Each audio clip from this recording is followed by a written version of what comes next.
el laboratorio también se enseñó un poco de bola. Recordarán que le fui enseñando a cada grupo cuando habíamos de ese corazoncito, justo esta región de arriba, justo vimos de eso. Cuando metíamos la pincita, en donde entrábamos era o aquí o acá, dependiendo de por qué lado íbamos metiendo las pincitas. Por lo general, fue por este lado. Entonces, veíamos el orificio, pero veíamos algo que le tapaba, ¿recordarán? El primer tabique o septum primum, no sé también por qué se complica, porque se llama primer tabique. Y si ponemos primer tabique, que en la prueba me pone el septum primum, ya ok, pero está escrito septum primum, ¿verdad? Dice que es lo mismo del primer tabique. Llega confiado. ¿Cuál es la estructura embrionaria que funciona como válvula del agujero vagal? Listo. Si no sé escribir bien septum primum, algo más fácil. Primer tabique. No sé por qué se complica todavía. Es más fácil que las canciones de BTS. A propósito del encuentro. Ok. Entonces, esto se va a cerrar fisiológicamente cuando pase algo. Tenemos que ver la circulación total. Respira el guagua. La presión de la aurícula izquierda aumenta al momento que respira el guagua porque el flujo sanguíneo pulmonar se incrementa. Ahorita no hay tanta presión porque en este lado los pulmones que están desarrollándose no están trabajando. Entonces, por aquí el flujo sanguíneo pulmonar es mínimo prácticamente. Pero ya al respirar al nacer va a incrementarse. Tiene que hacerlo. Pues vendrá una gran presión como veremos en otro video y ¡pum! Le pega y cierro esto fisiológicamente al nacer. Anatómicamente le toma semanas, por lo menos 1 a 3 meses, para que haya un cierre definitivo. Ok. Y nada más de lo que era separación de aurículas. Ahora nos vamos para abajo. Ahora vamos a ver separación de ventrículos. Por anatomía usted sabe que el tabique interventricular, algo que también les quise ir enseñando en el laboratorio, tiene 2 partes. Una muscular y una membranosa. ¿Cuál es la más grande? La muscular. Esa es la más grande. Listo. La muscular sería casi toda esta extensión y acá arriba tiene que haber un pedazo membranoso. ¿Ok? Vale. Vamos viéndole cómo se separa estos ventrículos internamente. Separación de ventrículos. Nos vamos a concentrar abajo. ¿Qué es lo que vemos abajo? De arriba olvide su chat. Esto que ven creciendo como un cachito. Esto de aquí.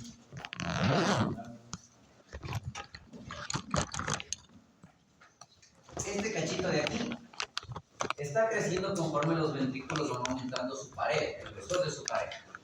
Y este de aquí es el que va a formar la porción muscular del tabique interventricular. Este cachito de aquí. Está muy sensible su terminalidad. Si le vemos a ese tabique en una vista lateral, notamos algo bien curioso. Se parece a los de arriba, ¿no? No tiene una forma recta o horizontal. También tiene una especie como de media luna por ahí. Es el tabique interventricular. Ahora, ese futuro tabique interventricular, porción muscular, tiene un nombre bastante particular que podría aparecer en el examen o la prueba. Septum inferius. Esta cosita de aquí, ustedes le pueden cortar en los hilos con ese nombre un poco particular. Septum inferius. ¿Cómo inferior? Septum inferius. Ese, la parte muscular. Conforme, insisto, va viendo cada vez inferius. Va viendo cada vez más músculo, más músculo, más músculo en los ventrículos. Esto crece. Dejémosle que crezca. Hasta donde va a crecer. Uno diría, ah, ok, esa cosa va a crecer y posiblemente se va a unir con los cojinetes o almohadillas. Y uno diría, sí, ojalá pase eso y se acaba, no tengo que aprender más nombres, pero no. Si por anatomía hay 2 porciones, muscular y membranosa, usted ya debería empezar a imaginarse, la muscular tiene un origen y esa puerca membranosa tiene otro. Y esa membranosa será este huequito de acá. Y esa es la jodida. Ese último pedacito del tabique interventricular se forma en la medida que los grandes vasos aortopulmonar, me refiero, se separan. Porque recuerden que hemos conversado de que en un inicio hay un tal tracto de salida. Una salida única. Es más o menos lo que vemos aquí. Pero no tenemos un solo vaso saliendo de nuestro corazón. Son 2. Ok. Le voy a saltar otro video por allí porque ahí me toca presentarle cómo es la separación en la raíz de estos grandes vasos. Y hay otro que no está en este, y que me parece que es mucho más amigable para entender esa separación. Este es de X autores gringos de la época de la chispa, como ustedes verán. Le voy a poner solamente ahí. ¿Quién hasta audio? Voy a tratar de bajarle el audio porque habla en gringo. Voy a tratar de hablar yo en vez del gringo. Ok. Tabique interventricular, porción muscular. Ese es el que ya no está difícil de ver cómo creció. Este pedacito se va a ir haciendo cada vez más chiquito y va a quedar más o menos algo así. Y usted ve que aquí arriba, insisto, está un solo gran vaso de salida. A este de aquí le tenemos que dividir. Dividamos. Déjenme adelantar a la parte que compete. Es mejor en una vista anteroposterior. En una vista anteroposterior se lo voy a hacer ver. Ahí regreso. Ahí se ve más bacán. Si quiere apágale porque señorita ya un ratito para que se vea un poco mejor. Porque es, insisto, es video antiguo, no está remasterizado, se vea lo que le hicieron. Ahí se ve un chance mejor, ¿cierto? Okay. Futuros ventrículos, ya tengo la porción muscular aquí abajo, o sea, ese septum inferior ya lo tengo, pero me falta cerrar este pedacito, el que me queda entre la porción muscular y las almohadillas o cojinentes que estarán por aquí. Me voy arriba y me topo con ese único tracto de salida, un único gran vaso, y veo que tiene ya dos orificios, uno será pulmonar y otro será otro. Ok, ¿cómo se separa? A ese nivel se va a formar un tabique en espiral. Un tabique en espiral. Por la llegada de ciertas células al corazón, que en la medida que van llegando, van estructurando este tabique en espiral. ¿Se imaginan de dónde están llegando esas células para este tabique? Ya, la vieja confiable, la puerca cresta neural. Ok. El nombre de las estructuras que forman este tabique es un poco diferente según el libro que uno lea. Pero como estamos revisando y hay que revisar esto de Moore, el nombre de Moore se me hace muy fácil, muy entendible, muy sencillo de recordar. Me encuentran como cresta o reborde vulvar. ¿Y hay una explicación? Déjeme ver que ya está medio tarde. Crestas o rebordes vulvares. Acá la vamos a ver. Ah, sí, sí, de su grupo.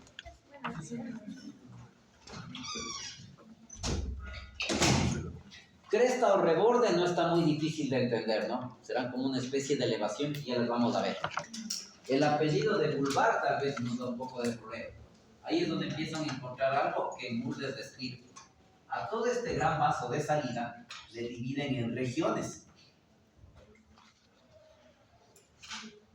Toda esa gran región inicial, a veces le encuentra usted en los libros con el nombre de bulbo.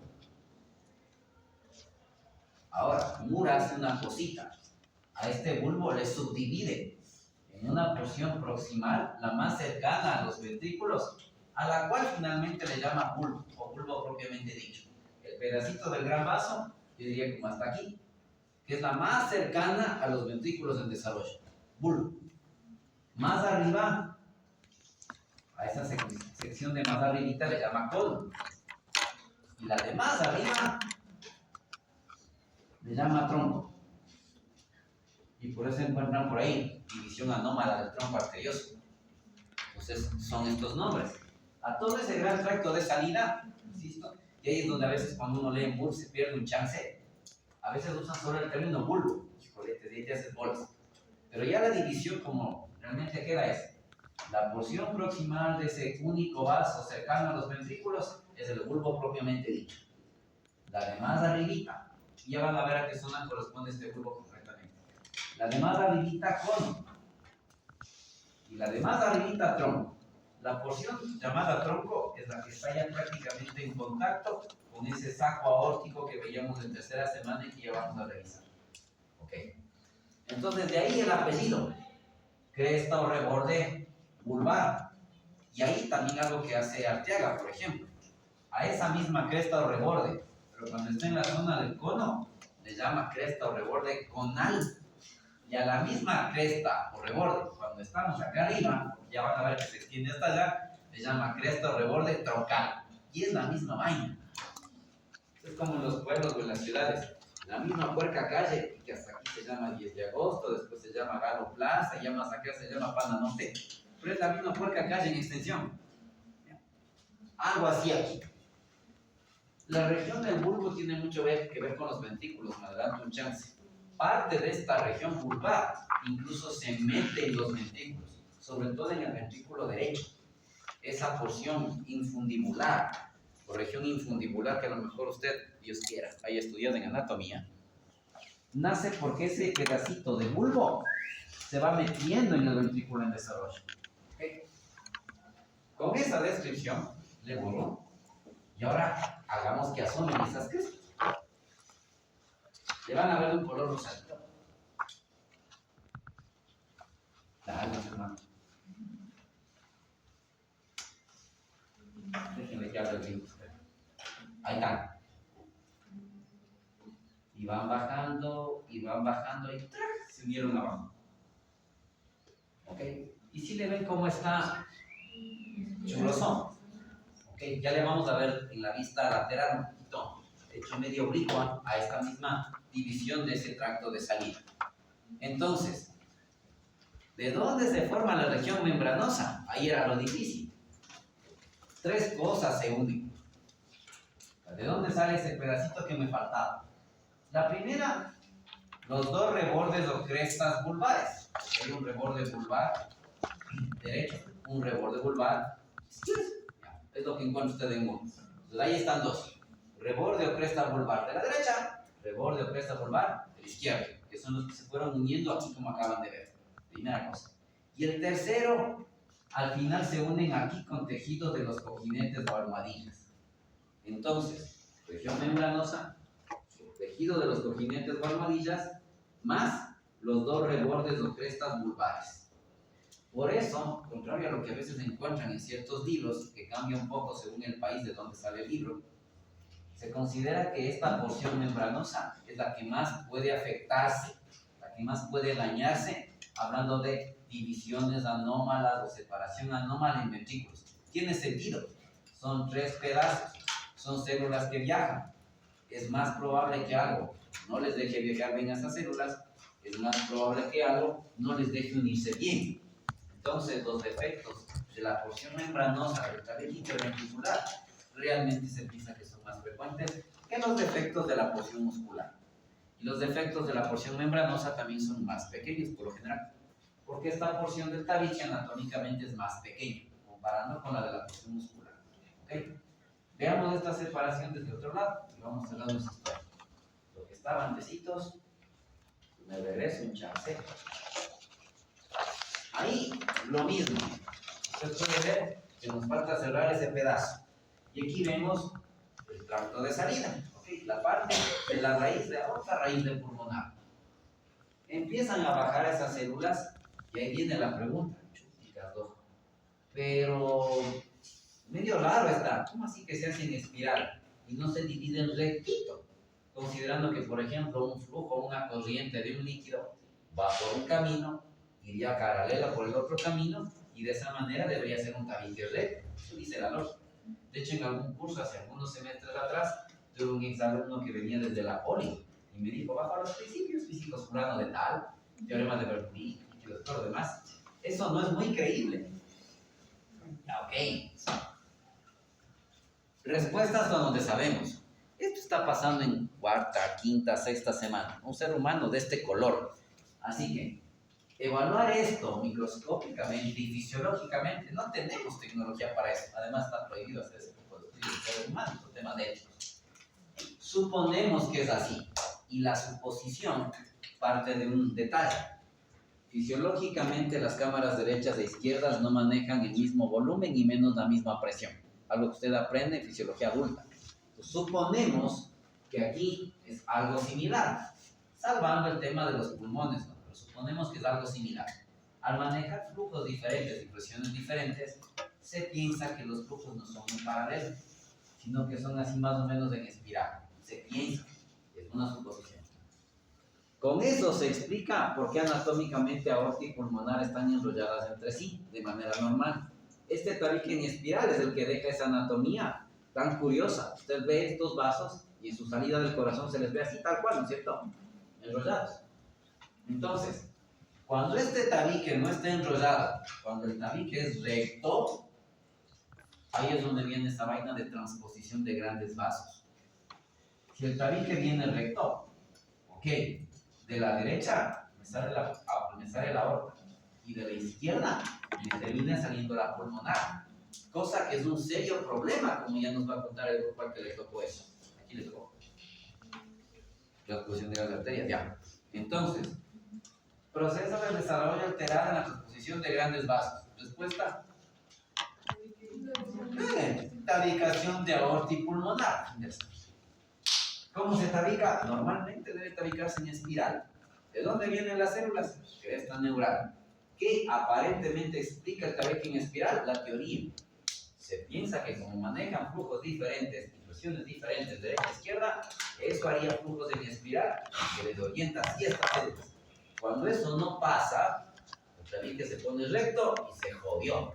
Una anomalía que ya nos van a contar que trae ciertos problemas. ¿Okay? Y hasta ahí el tema de tabicación. Si todo sale bien, toda esta tabicación debió haber terminado hasta la semana 6-7, si mal no recuerdo, dice hasta la semana 7 de desarrollo humano, o sea, periodo embrionario. Pero no es lo único que tiene que ocurrir. Ahora sí, me salgo de los videos y me vuelvo a las imágenes de Moore y de otros libros para terminar de explicar qué pasa con aurículas, como cavidades, y algún detallito más que nos falta de la cavidad de los ventículos, para ya cerrar con lo que es grandes vasos y hematopoiesis, es lo último que tenemos que ver. Déjenme ver, yo ya dejé entrar aquí todo lo que era cardio. No sé por qué todavía le tengo puesto cardio. Se quedó, algo así como vesícula óptica. Así fue, así quedó y así murió. Vean.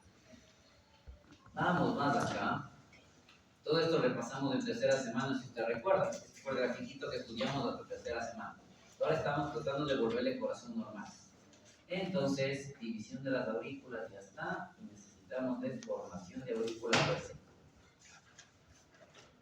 Ahí sí me dejó. Vemos que aquí sí deje. Ahí sí pude manejarle en grande. Me encomiendo al creador. Es una vista no antero-posterior, es postero-anterior. Estoy viendo desde atrás del corazón. Justo ahorita, sí, y otras carreras no están en clase, se supone que estamos en corazón. En fin, por eso se están hablando. Si estoy viéndole desde atrás, futuras aurículas, por eso ven que dice aurícula primitiva. Y aquí atrás, esta cosa que conversamos en tercera semana, un componente vascular que nace de células del tabique transverso y que sirve como un saco. Si quieres cierrar las piernas para ver si algo baja la luz. Que funciona como un receptor de los grandes vasos que están llegando al corazón, este tal seno venoso. Se recordarán recién las vitelinas, las umbilicales y unas tales venas cardinales. ¿Qué le va pasando al seno venoso? Estaba unido casi en el centro del corazón primitivo, pero después poco a poco como que se va yendo a la derecha. Por eso ven que el orificio está un poco más a la derecha que a la izquierda. El seno venoso ustedes le van a encontrar en el libro descrito como que tiene un cuerpo o región central, más o menos sería esto, y dos astas o cuernos. Por eso ven un nombre, cuerno. Por ahí estaba el otro. Bueno, por el otro lado estaba el cuerno. Bueno, aquí está el nombre de cuerno, pero es de esta zona de aquí y es de esta zona de acá. Astas o cuernos, por Dios, no cachos. Han pasado cosas, con ellos no me pasó, pero antes sí, alguna vez. ¿De dónde se forma tal cosa? Del cacho derecho. Astas o cuernos. Como se va notando, esas astas o cuernos no crecen por igual. Y esa es la otra cosa que le empieza a pasar al seno venoso. Una de sus astas o cuernos empieza a desarrollarse un poco más. Ya van a notar por qué. Hasta ahí, primera cosa que va ocurriendo. ¿Qué otra cosa le va a ocurrir a ese seno venoso? En anatomía, ni de chiste, le deben haber dicho que hay un tal seno venoso en el corazón adulto. Así que aquí, una de dos. ¿Esto desaparece o se transforma? Técnicamente, se lo tragan. Una de las aurículas se lo reabsorbe. Es lo que aquí vemos. Ya no hay ese cuerpo, ya no se ven tanto esos astas o cuernos. Se ve un orificio por ahí que lo mantienen para indicarnos dónde estuvo, pero ya no se le ve. La futura aurícula derecha se lo traga. Entonces aquí lo que ocurre es una reabsorción del seno venoso.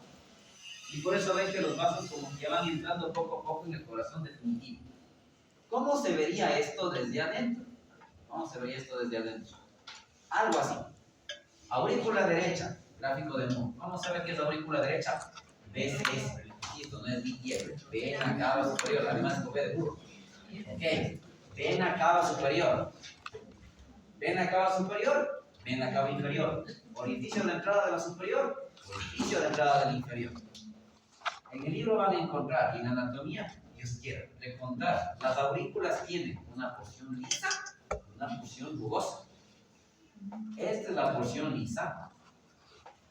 O que también en anatomía estudian como seno de las venas cavas. ¿Suena el nombre? ¿Quién expuso? Es que la vieja confiable es Dog, es que nosotros les pusimos, por eso pregunto. ¿A quién le toca exponer? ¿Ya vieron corazón? Dice que ya están indigestivos, como me dijeron por ahí. Su cara les delata, así que no pueden ocultarlo. Ya vieron corazón diciendo, ¿cierto? Con exposiciones para variar, ¿verdad? Ya, ven. ¿Quién es tus aurículas?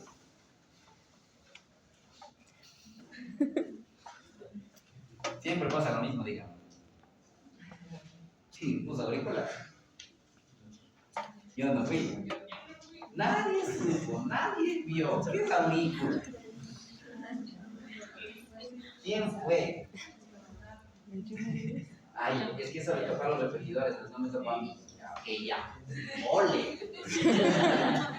Pero yo, por lo menos, el seno de las cavas, la porción lisa, es el seno venoso tragado, por decirlo así. Y eso ocasiona una cosa más. Recuerden que cuando veíamos esto en tercera semana, dijimos, en el corazón hay células marcapaso. Se dice que aparecen en la aurícula primitiva, pero eso dura muy poquito, aparentemente un par de días. Después las células marcapaso, por alguna razón, terminan ubicadas en el seno venoso. Así que el seno venoso funcionaba en un principio como el marcapasos inicial del corazón. Cuando se lo traga la aurícula derecha, las células marcapasos toro entran al corazón y se ubican aquí, en la entrada de la vena cava superior. Conclusión: esto permite que el futuro nódulo sinusal ya termine donde tiene que terminar.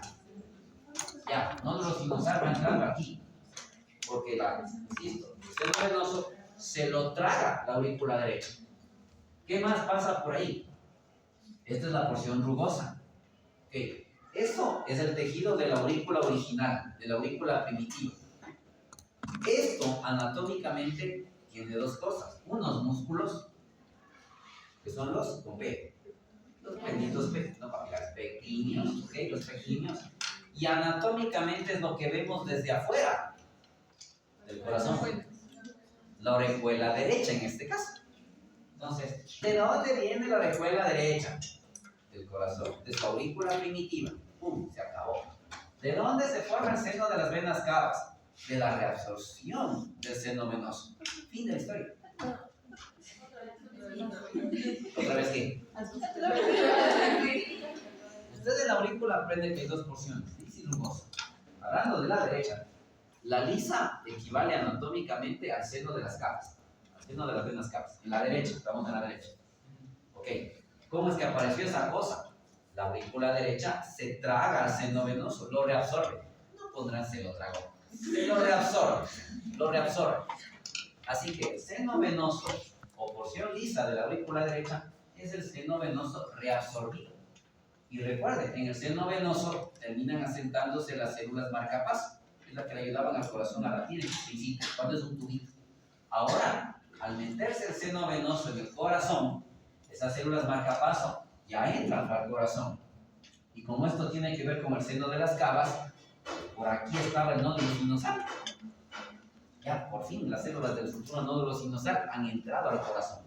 ¿Cuándo? Cuando el seno venoso fue reabsorbido. Esto está pasando, insisto, durante el periodo embrionario. 5, 6, 7, 8 semanas. Está ocurriendo esto. Sabemos que en las aurículas hay una porción rugosa, está constituida por los músculos pectíneos. Okay. Eso desde afuera, desde la parte externa, equivale a la orejuela, en este caso a la derecha. Entonces cuando me preguntan, ¿de dónde se forma la orejuela derecha? Simple. La aurícula primitiva, es el tejido que me quedó de la aurícula original. ¿De dónde se forma el seno de las cavas? De la absorción del seno venoso. Y en esta aurícula derecha hay un detallito que van a encontrar y que a veces da un poco de dolor de cabeza. La entrada del seno venoso tiene dos valvas. El seno venoso tiene una especie de válvula ahí, con dos valvitas, derecha e izquierda. Y en el libro encuentran que esas valvas se transforman. Aquí, por ejemplo, estaría la valva derecha o izquierda. Derecha, seguro. Acá es la izquierda. Esto sería izquierda y esto será derecha. Entonces tenemos una valva a la izquierda, otra valva a la derecha. Su destino es diferente. La que está a la izquierda se pega al tabique interauricular y lo refuerza, le hace más resistente. Esta de aquí tiene lógica, está más cerca. Esto se une con lo de aquí y le refuerza para que sea más durito. La derecha tiene uno o dos cambios. Acá arriba tiene que ver con una cosa llamada cresta terminalis, que esa se la dejo para que lo busque. La que me interesa es acá abajo.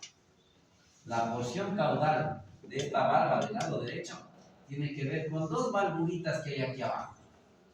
Ahí abajo entran dos cosas: cava inferior y un tal seno coronario. La valva derecha ayudará a formar esas valvulitas de la cava inferior y del seno coronario. Qué bueno sería que me dejen la válvula del seno coronario, la válvula de la cava inferior y no me jodan la existencia, ¿no? Pero hay gente y hay gente. ¿Se acordará, señor Vargas? Epónimos de la válvula de la cava inferior y epónimo de la válvula del seno coronario. Nos pueden joder la vida. Está entre paréntesis el muro, justo en donde se describe esto. ¿Qué nombre le estamos buscando, señor Vargas? Unos dos muros medio que hay pescado. Acuérdate que incluso. No, se ve. Tenía que decirte, válvula de la cava inferior, válvula del seno coronario y todo se dice. Pero no. Siempre podrían ponernos una trabita por ahí. La una es con T y la otra es con E. ¿Es cuál?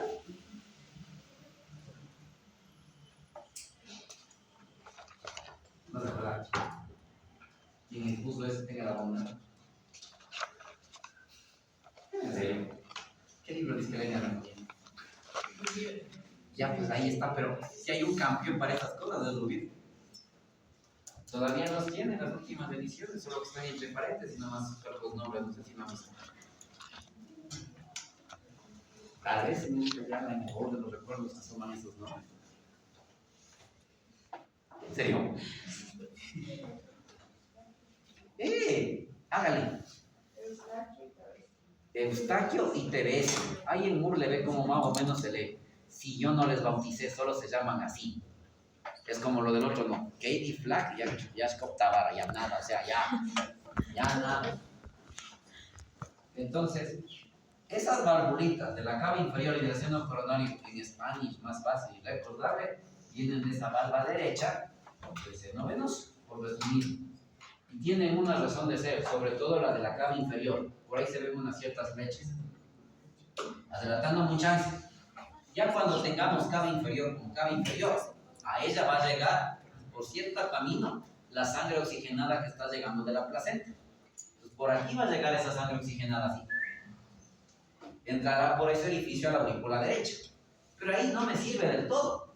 Se llenaría aurícula derecha, pasa ventrículo derecho y de ahí al pulmón. Lo cual no es lo que necesito. Si acá está llegando la sangre súper oxigenada, la necesito circulando por todo el cuerpo. Entonces, ¿qué hace esta puerca válvula? Ahí es donde entra la flecha.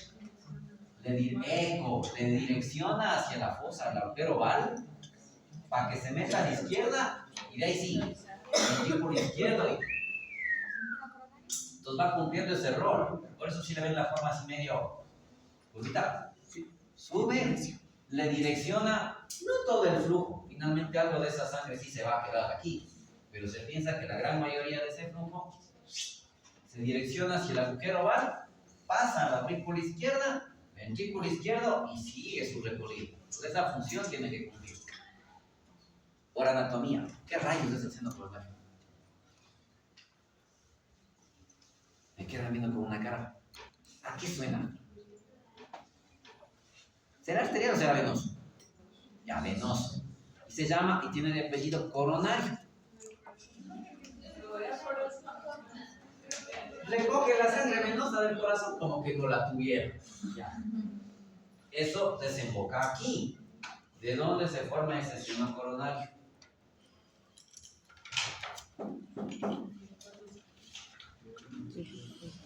Cuerno izquierdo del seno venoso. Cuerno izquierdo del seno venoso. Y aquí más o menos entienden cierta anomalía que nos va a contar cierto grupo.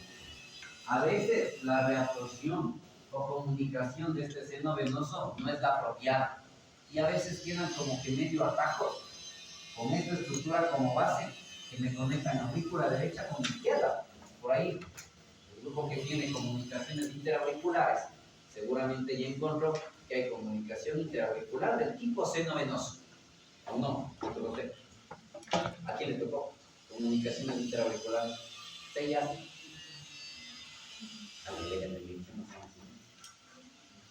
¿A alguien le toca aurícula?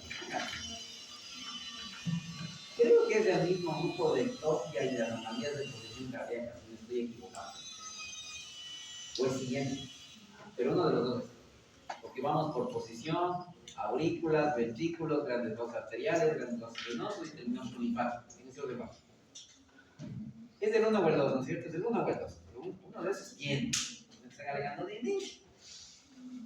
Ok. Comunicación interauricular tipo seno venoso. Algo le pasó a este señor en el momento de reabsorberse. Y me deja un atajo por ahí entre derecha e izquierda que no debería haber. Eso a la derecha. La izquierda. La izquierda tiene cosas alhajas. ¿Por qué nos dice tiene cosas alhajas? ¿Qué vasos tienen que llegar a la aurícula izquierda? ¿Cuántas? Listo. Tienen que llegar las 4 benditas venas pulmonares.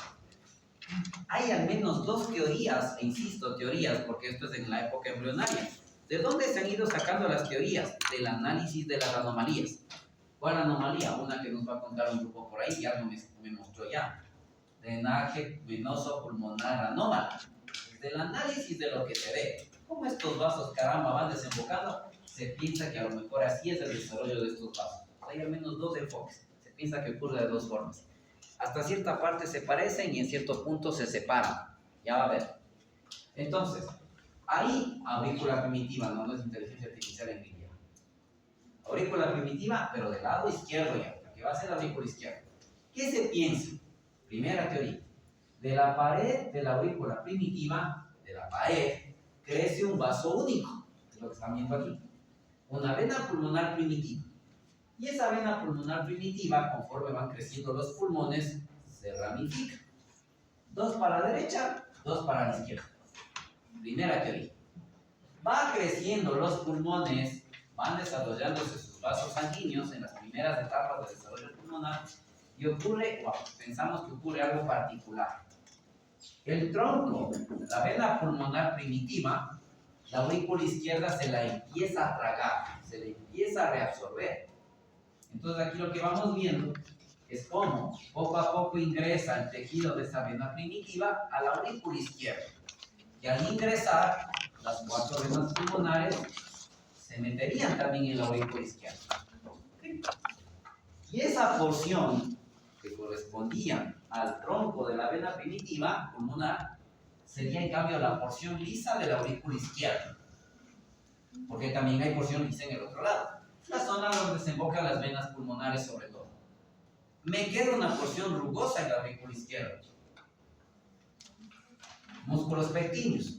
Eso anatómicamente por fuera, la aurícula izquierda. Entonces, volviendo a esta pregunta, ¿de dónde se forma la aurícula izquierda? Respuesta, de la aurícula primitiva, listo. ¿De dónde se forma la porción lisa de la aurícula izquierda? De la reabsorción del tronco de la vena pulmonar primitiva. Bien, o reabsorción de la vena pulmonar primitiva. Es la teoría 1. Pero déjenme decirle algo, la teoría 1 no convence. Porque como ya va a ir chequeando y chequeó el grupo que está haciendo este tema, encuentran que las venas pulmonares se unen de maneras bien raras. Incluso hay una variante rarísima en donde hasta se une con arterias. Entonces, ¿cómo diablos las venas pulmonares se unen con otras venas o desembocan en la otra aurícula o incluso hasta tienden a unirse con arterias? Eso hace pensar otra cosa. ¿Qué cosa? Esta descripción encuentran en Flores y también encuentran en Santiago. Teoría 2. BPP, vena pulmonar primitiva. PDP, por ahí va la cosa, no es precio de dental público. Se piensa que cuando se están formando los pulmones, alrededor de los pulmones del desarrollo se condensa tejido. Tejido que va a formar los vasos pulmonares.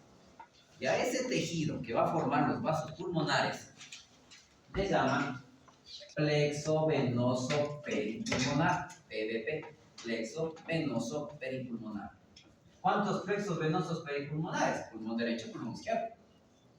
De esos plexos venosos peripulmonares nacerían las pulmonares de un lado, las pulmonares del otro lado.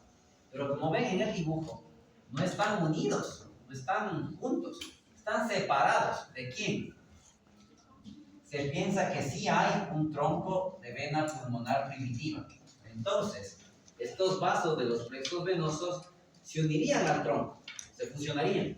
Y esto explica mejor las anomalías de drenaje pulmonar anómalo. Si tienen que unirse con el tronco, ¿qué impide que se unan de diferentes formas? Se unen con el tronco y de ahí sí el proceso igualito. El tronco de esta vena primitiva se reabsorbe. Y al reabsorberse, las venas entran en la aurícula izquierda. Ahí empatan. La diferencia es que esta segunda teoría habla de los plexos venosos peripulmonares como precursores de las venas pulmonares derecha e izquierda. Y esas tienen que unirse con una vena pulmonar primitiva que nacería de la aurícula izquierda en desarrollo. Esa es la teoría 2, que a muchos nos convence, que nos hace más creíble. Los nombres que le mencioné, vean, valvas del seno venoso, porción lisa a la derecha, porción lisa a la izquierda, orejuela a la derecha, orejuela a la izquierda, la bendita y puerca cresta terminalis, que se la dejo ahí para el derecho un ojo. Las que más nos interesan, valva de la cava inferior, valva del seno coronario. En los pocos minutos que me quedan, yo sé, les ofrecí las placas, pero créanme que me puedo aguantar el informe porque más me interesa acabar casi. Eso no supo. ¿Qué es lo que va pasando para terminar en lo que es ventrículos? A ver, en ventriculización ya hemos visto casi todo. Es crecimiento de la pared conforme se estimula la síntesis de células musculares. ¿Cómo se estimulaba? Vías de señal, recuerden que llegaban del miocardio primitivo al endocardio, él respondía y empezaba a botarme más células musculares. Primera cosa. En la parte final de la ventriculización pasa algo, sobre todo a la derecha. En la cámara derecha, empieza a agarrar bastante del bulbo cardíaco, de la porción primitiva de este tronco tracto de salida. Y este segmento de ese bulbo cardíaco se mete y le va haciendo al ventrículo derecho un poquito más grande y amplio. Cuando estudiaron anatomía, le contaron que la salida de la vena pulmonar, de la arteria pulmonar, perdón, es medio particular. ¿Cómo me describirían la salida de este vaso pulmonar, de la arteria? Estoy buscando una palabra con I. Y ahora no es eso. Vale, es más o menos inclinado, estoy de acuerdo. Parece como que viene hacia acá y después se tuerce con la aorta ya. Pero no se llama región inclinada de la pulmonar. Pero sí es con... ¿Y qué? No es inversa. termina en E.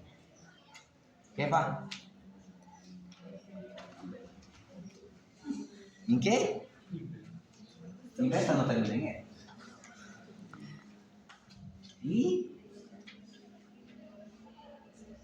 ¿Y ahora? ¿Y se yo? No. ¿Seguro? Ya nada. Usted se camufló toda la hora. Por más que se camuflan, se les ve más. Y tiene un infundibular.